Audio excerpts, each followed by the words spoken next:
황순원 단편선. 늪. 태섭은 어떤 전문학교 강사로 있는 친구 부인의 소개로 소녀의 가정교사 일을 맡게 되었다. 친구 부인이 돌아가자 소녀의 어머니는 태섭더러 어떻게 그 부인을 잘 알며 언제부터 아느냐는 말을 꺼내었다. 태섭이 친구의 부인이라고 하였더니 소녀의 어머니는 애 셋이나 둔 여자가 머리를 잘라 지지고 옥색 저고리를 입고 다니는 것을 어떻게 생각하느냐고 물었다. 늘 느껴오는 대로 태섭은 부인의 머리를 자른 것은 얼굴에 어울리지만 옥색 저고리는 검푸른 얼굴빛과는 어울리지 않는다는 말을 하고 아까부터 소녀의 어머니의 흐린 시선을 느끼면서 새로이 마주 쳐다보았다. 소녀의 어머니는 곧 시선을 거두고 말았다. 움직임 없는 표정을 한 얼굴은 약간 부은 듯도 하였다. 그리고 심장이라도 약한 것이 분명하여 숨차하였다. 소녀의 어머니는 숨찬 음성으로 부인과는 한 고향이어서 서로의 집안 사정을 잘 안다는 말로 부인의 집에서는 지금 남편과 결혼하는 것을 반대하여 오랫동안 말썽이 많다가 종래 부인이 자기의 마음대로 붙고 말았다는 말을 하였다. 붙었다는 자기 말에 소녀의 어머니는 스스로 귀 밑을 붉히고 이어서 부인은 여태까지 본가에는 가지 못한다는 말을 하고 그런 일을 저지른 것은 어려서 어머니를 잃고 후모 밑에서 자라난 탓이라고 하였다. 태섭은 소녀의 어머니의 숨차하는 말을 듣기가 거북스러워 소녀를 가르치는 것은 내일부터 시작하겠다고 하고 일어서려는데 소녀의 어머니는 하루가 새롭다고 하면서 오늘부터 시작해 달라는 것이었다. 그러고는 소녀가 이렇게 학교에서 늦어지기는 처음이라고 혼자 웅얼거리고 나서 초조하게 손을 치마 속에 넣어 권련 한 개를 꺼내어 붙여물고 두어 모금 빨았는가 하면 이번에는 놀란 듯이 담뱃불을 죽이고 밖으로 귀를 기울였다. 휘파람 소리가 들려왔다. 발소리와 함께 휘파람 소리가 미닫이 밖을 지나 건넌방으로 가려 할 즈음 소녀의 어머니는 벼랑간 크게 예 소리를 질렀다. 그리고 소녀의 어머니는 엄숙하게 이리 들어오라고 말하며 태섭에게서 멀리 떨어져 앉았던 자리를 더 먼 거리로 움직여 앉았다. 소녀가 들어왔다. 한 손에 스파이크를 들고 있었다. 좀 전까지 운동을 하고 온 것이 분명하여 얼굴이 불그레 상기되어 있었다. 둥근 얼굴에 검고 긴 눈썹 속에 눈이 좀 작은 편이나 생기 있게 빛나고 있었다. 태섭은 교과서를 뒤적이며 소녀에게 학교서 배운 데까지 알아나갔다. 그러면서 태섭은 소녀가 손가락으로 짚어 가리키느라고 어깨를 내밀 적마다 강한 자극을 가지고 엄습하는 향기롭지 못한 땀내를 막아내기 위하여 담배를 피워 물었다. 소녀의 어머니는 흘깃흘깃 태섭과 소녀를 번갈아 보면서 정신 차려 잘 배우라는 말을 몇 번이고 되풀이하였다. 소녀의 어머니의 흘깃거리는 시선을 받아가며 다음 날부터 소녀의 예습과 복습이 시작되었다. 소녀는 어학에 관한 암송은 상당히 속했다. 그런 한편 수학에 있어서는 애당초 풀지 못할 것으로 여기고 마는 듯한 패단이 있었다. 태섭이가 소녀에게 수학은 처음부터 싫어했느냐고 물으니까 소녀는 그렇다고 머리를 크게 끄덕였다. 그러나 소녀는 풀어놓은 예제 같은 것은 혼자 이해하고 설명도 해 나가기도 하였다.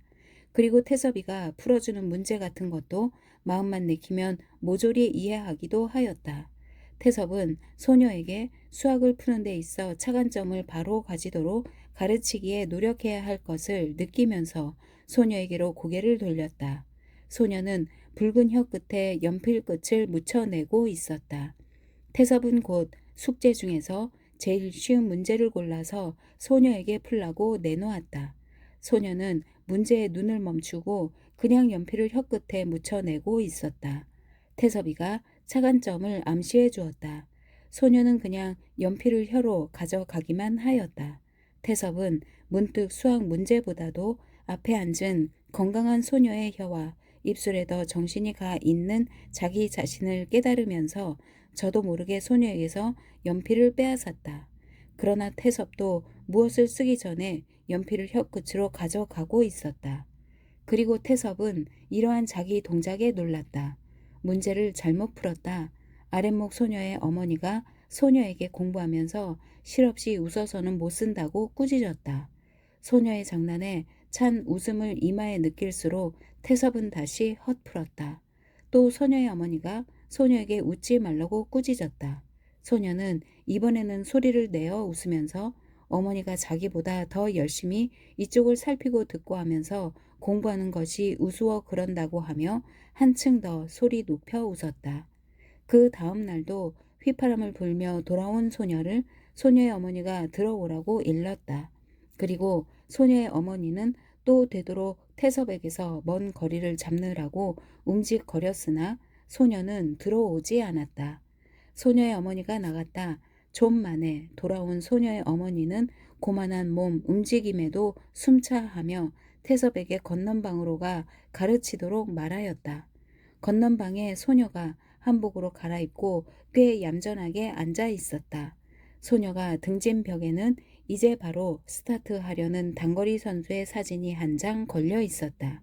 앞으로 쏠리는 몸과 땅을 차려는 발끝에 아슬아슬한 균형, 그리고 한 초점을 강렬히 노리고 있는 눈. 이러한 러닝 선수의 폼을 바라보면서 태섭은 소녀의 두꺼운 가슴이 테이프를 걸치고 꼬린하며 테이프 끝을 푸르르 날리는 장면을 머리에 그리고 저도 모르게 여윈 몸을 한번 부르르 떨었다. 그리고 태섭은 이번에는 다리를 한옆으로 모아 눕히고 앉아있는 소녀의 풍만한 무릎으로 시선을 옮기다가 급히 거두면서 가까이 있는 교과서 하나를 막 집어들고 뒤적이기 시작하였다. 소녀가 다리를 반대쪽으로 옮겨 눕히는 듯 하더니 문득 다른 사람의 눈에는 어딘가 자기 집에 빈 구석이 느껴지는 게 있으리라는 말을 하였다. 태섭이 그게 무슨 말이냐고 교과서에서 고개를 드는데 소녀가 다시 아버지가 없는 것을 이상히 생각지 않느냐고 하였다. 태섭이 이 집에 아버지 없는 것만은 소개한 친구의 부인한테 들어서 미리 알고 있었다고 하였다. 그러니까 소녀는 곧 어머니는 누구에게나 아버지가 죽었다고 하지만 사실은 살아 있다는 것이었다.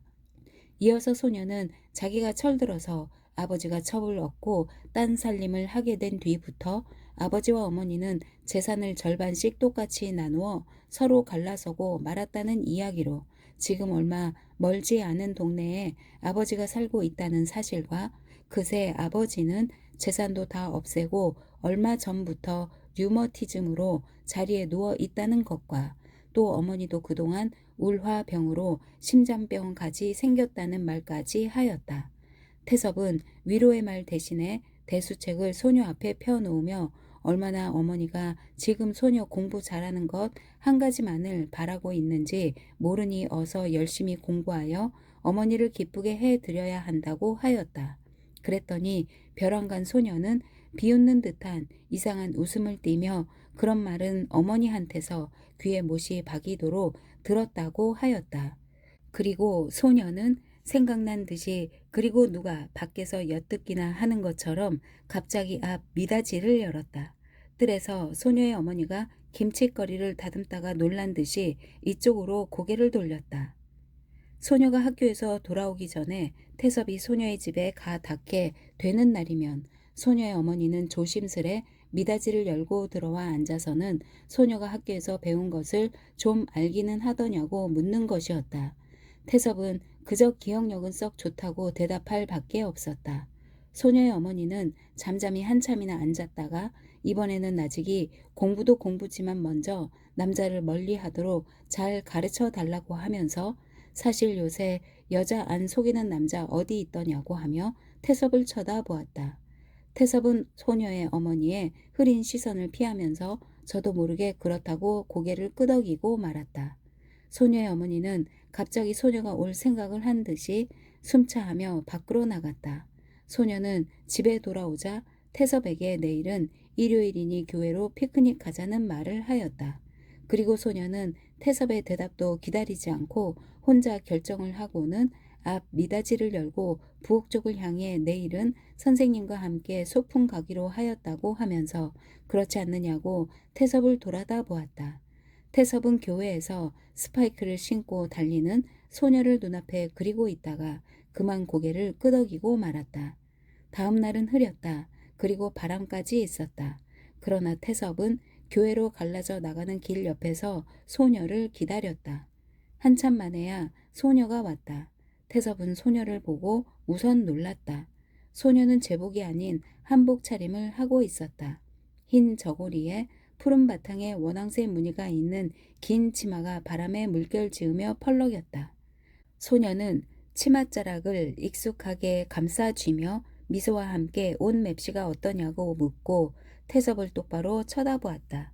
태섭은 교회로 난 길로 들어서면서 혼잣말처럼 제복을 안 입고 외출하면 안 되는 규칙이 아니냐고 하였다.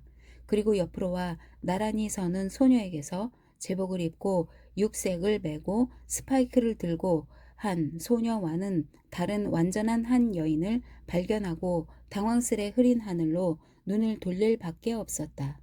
소녀는 태섭처럼 하늘을 쳐다보는 법도 없이 무슨 날씨가 밤새 그렇게 나빠졌는지 모르겠다고 하고는 잘못하다가는 비 맞기 쉬우니 교회로 나가는 것은 그만두자는 것이었다. 태섭이 아무렇게 하여도 좋다고 하니까 소녀는 누가 뒤를 밟아 따르기나 하는 듯이 날렵하게 뒤를 돌아보고 나서 영화 구경을 가자고 하였다.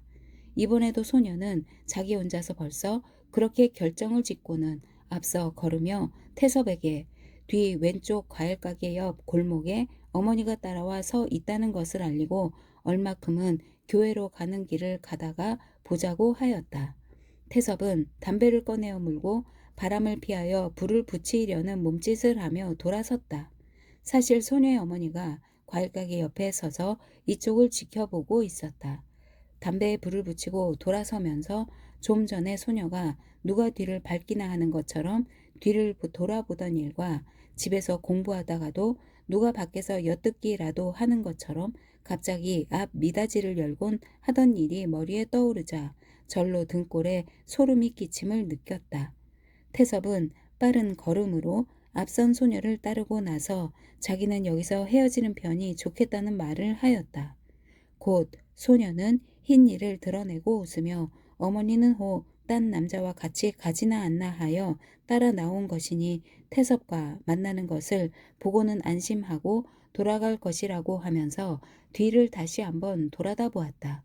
그리고 소녀는 왼쪽 길로 꺾이어 지금까지 온 길과 평행된 좁은 골목을 접어들었다.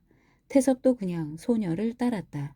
둘이 나란히 서서 걸을 수도 없을 만큼 좁은 길을 소녀는 앞서 걸으면서 어머니가 어디까지든지 남자를 경계시킨다는 이야기로 사실 그러는 것도 어머니가 아버지한테 받은 타격으로 보면 마땅한 일일 것이라는 말과 전에 아버지가 밖에 나가서 딴 여자들과 만나다 못해 나중에는 그런 여자들을 집 안에 끌어들이기까지 하던 일을 어려서 보아 잘 안다는 말이며 그럴 적마다 어머니는 이를 갈며 밤잠을 못 자고 울곤 하여 자기는 아버지와 어머니가 데리고 들어온 여자가 아침에 일어나면 함께 죽어 있어 주기를 얼마나 바랐는지 모른다고 하였다.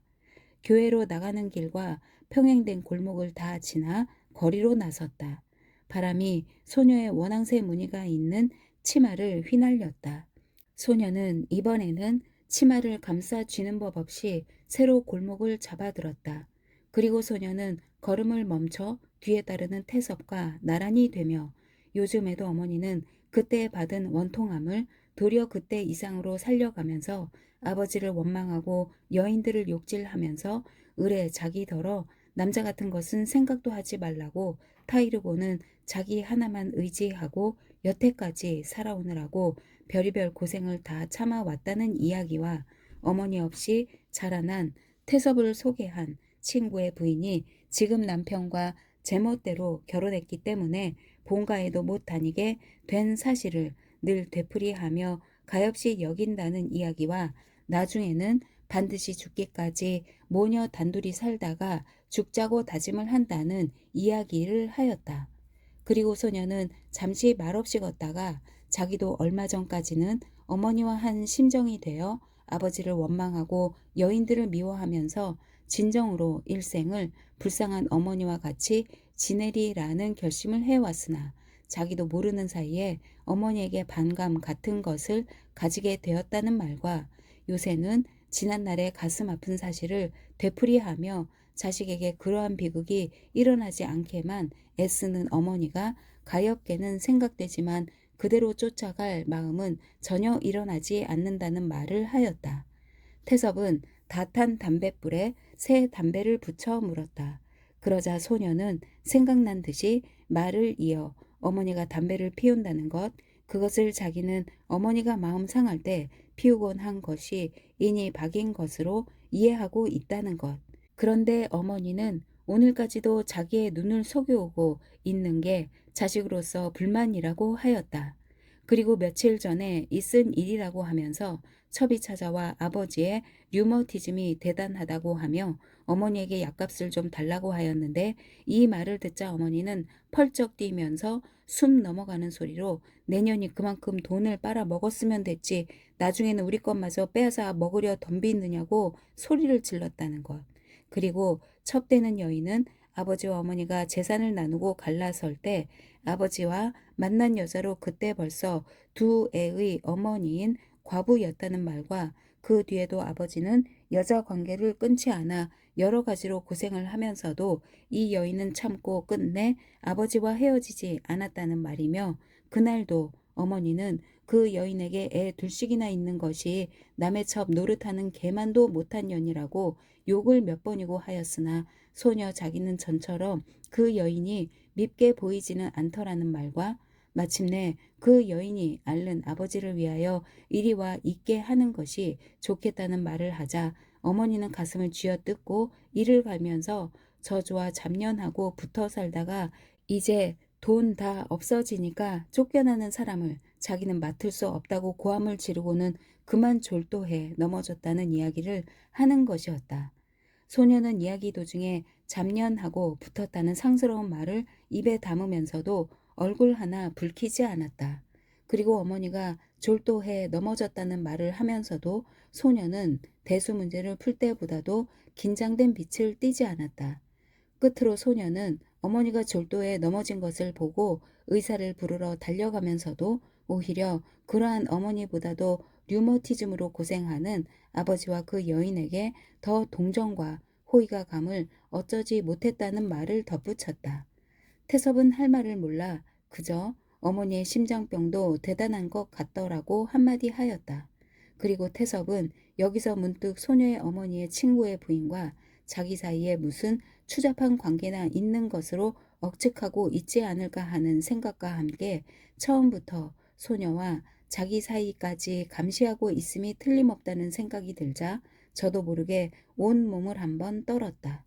소녀는 태섭을 쳐다보면서 바람은 좀 있으나 그렇게 떨릴 정도로 추우냐고 하고는 어느새 티없는 미소를 얼굴 전체에 퍼뜨리면서 저쪽 영화관이 있는 골목으로 고개를 돌렸다. 그러는 소녀의 미소는 골목 옆 다방 앞에 서 있는 한 소년을 발견하자 더 똑똑히 새겨졌다.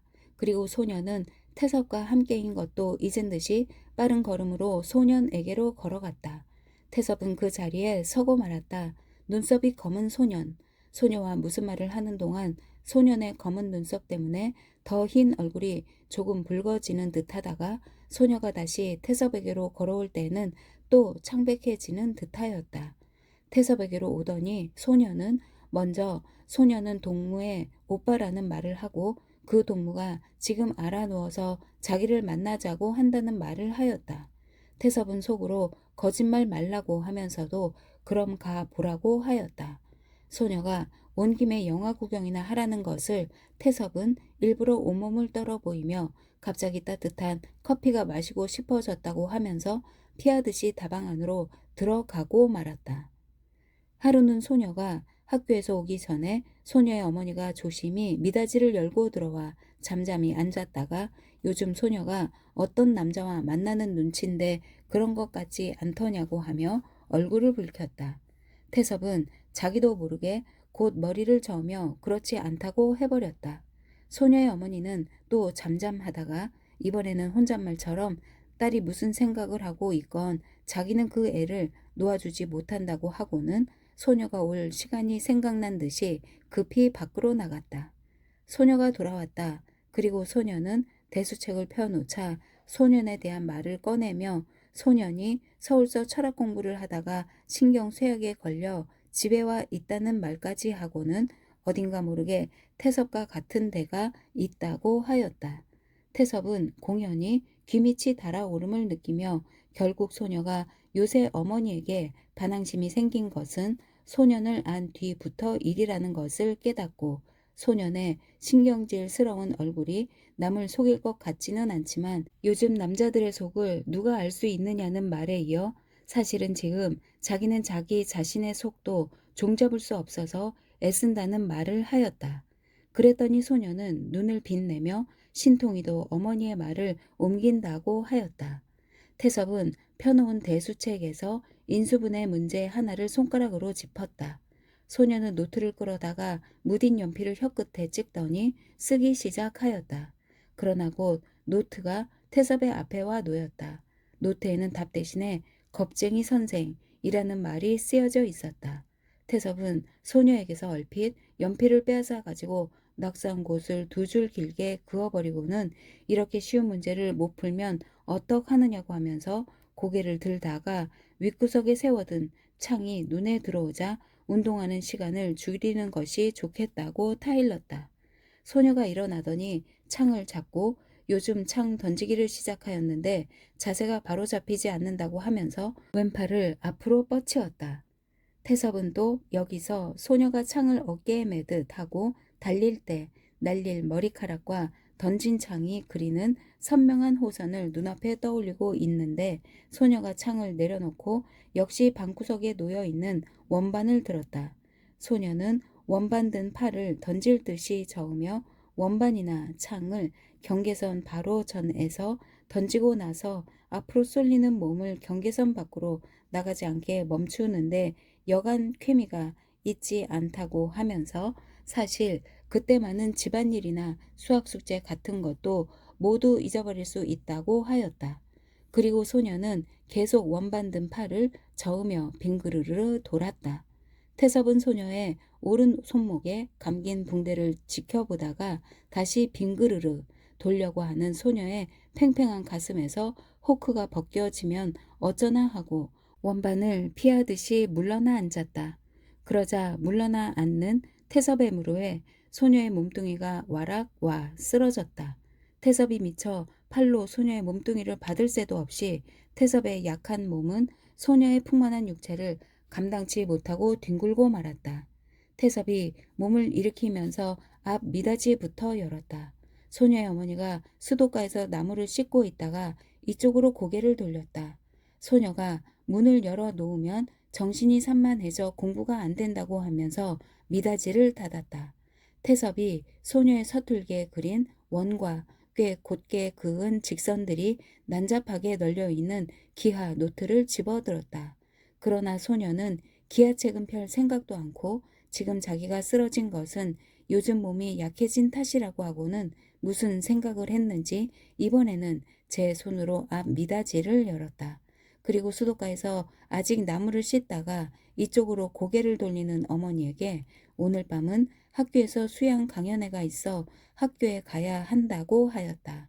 그러고 나서 소녀는 어머니의 대답도 기다리지 않고 미닫이를 닫고는 태섭에게 나직이 오늘 밤에 꼭 할 말이 있으니 9시에 교회로 나가는 길 오른편 늪으로 와 달라고 하였다. 태섭은 이날 밤 소녀를 기다리며 타원형으로 된 늪 둘레를 돌았다. 먼 시계탑은 소녀가 만나 자던 9시가 지나 있었다. 태섭은 저만큼에서 끊어진 가로수 쪽을 지켜보며 소녀가 나타나면 나무와 소녀 어느 쪽이 더 달 그림자가 짙을까 하는 생각을 하며 문득 자기의 그림자를 찾았으나 자신의 그림자는 검은 늪에 떨어져 분간할 수가 없었다. 태섭은 다시 늪가를 돌기 시작하였다.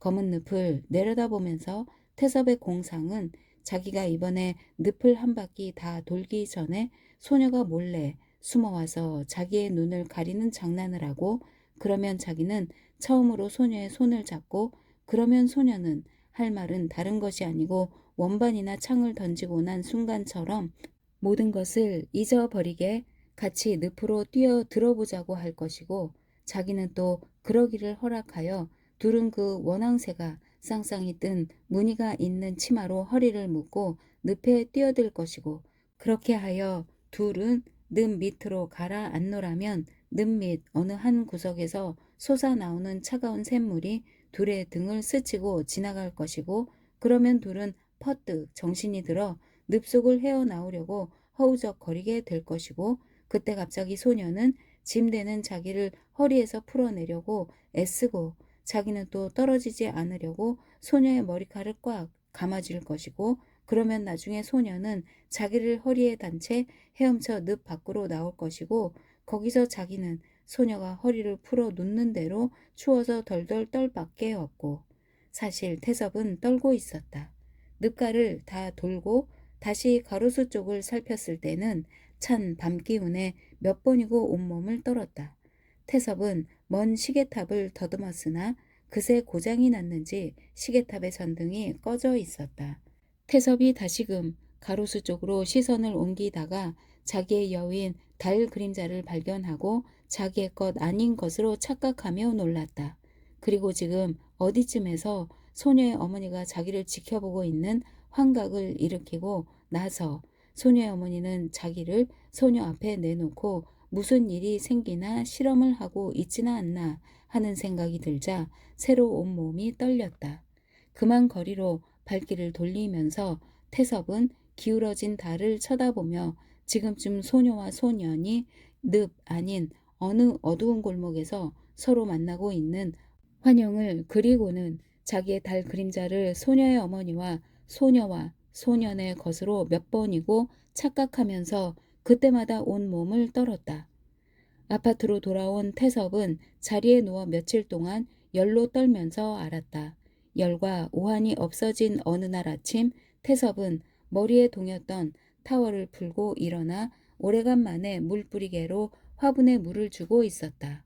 그러다가 태섭은 무심코 앞 유리창에 나비의 날개 같은 것이 움직임을 느꼈다. 처음에는 그저 자기의 야윈 얼굴이 비친 것으로 알고 무심히 여겼으나 나비의 날개 같은 그림자는 또 움직이는 것이었다. 태섭이 고개를 들고 자세히 보니 원앙새가 있는 문이었다. 놀라 돌아섰다. 뒤에 어느새 소녀가 들어와 서 있었다. 그러나 소녀의 치마는 원앙새 무늬가 있는 것이 아니고 풍랑이 일어난 바다 무늬가 있는 치마였다. 태섭은 이상한 현기증이 나서 베드에 주저앉았다. 소녀는 베드 옆에 가스 스토브를 만지며 늪에 못 간 변명으로 사실은 그날 밤에 소년과 거리에서 만나 함께 늪으로 가서 태섭에게 자기들의 앞일을 의논하려던 것이 그날따라 집에 혼자 남을 어머니가 불쌍하게 보여 그만 머리가 아프다는 핑계를 하고 자리에 눕고 말았다는 말을 하였다. 소녀는 이어서 그날 밤 소녀는 자기를 기다리다 못해 자기가 소년을 배반한 줄로 알고 머리칼을 잘라 자기에게 보냈더라는 말까지 하였다. 태섭은 또 열이라도 생긴 듯이 한 번 떨고 저도 모르게 크게 소리를 내어 웃고 말았다. 소녀가 놀라 눈을 크게 떴다. 태섭이 짐짓 엄한 어조로 그런 광대 노름을 하는 소년 가운데 더 불량한 애가 많다고 하였다. 소녀는 태섭이 자기의 어머니와 똑같은 말을 할 줄은 몰랐다고 하며 눈을 빛내었다. 태섭이 이번에는 소녀에게 나타나는 어떤 새 힘을 깨달으면서 불쌍한 어머니를 어떻게 하려느냐는 말과 소녀가 없어지면 어머니는 졸도하여 깨어나지 못하는지도 모른다는 말을 하였다. 소녀는 입가에 비웃음을 띠며 당돌한 말씨로 병든 아버지를 집에 들이지 않는 어머니의 졸도가 자기와 무슨 상관이 있느냐고 하면서 사실은 지금 소년과 자기는 어디로 떠나는 길이라고 하였다. 태섭이 일부러 냉랭한 어조로 소년과 함께 떠난데도 멀지 않아 불행해질 것이라고 하니까 소녀의 손이 나라와 태섭의 뺨을 갈겼다. 그리고 소녀는 악마, 악마 하고 두어 번 부르짖고 나서 무슨 일이 있더라도 자기네는 행복해 보이겠다고 소리치고는 빛나는 눈에 눈물을 내돋치며 풍랑이 인 바다 무늬가 있는 치마를 물결 지으면서 도어를 밀고 나가버렸다. 아파트에 유난히 잔 층계를 소녀가 몇 개씩 한꺼번에 뛰어 내려가는 소리를 들으며 태섭은 무언가 안정된 심정으로 다시 물뿌리개를 들어 화분에 물을 주기 시작하였다.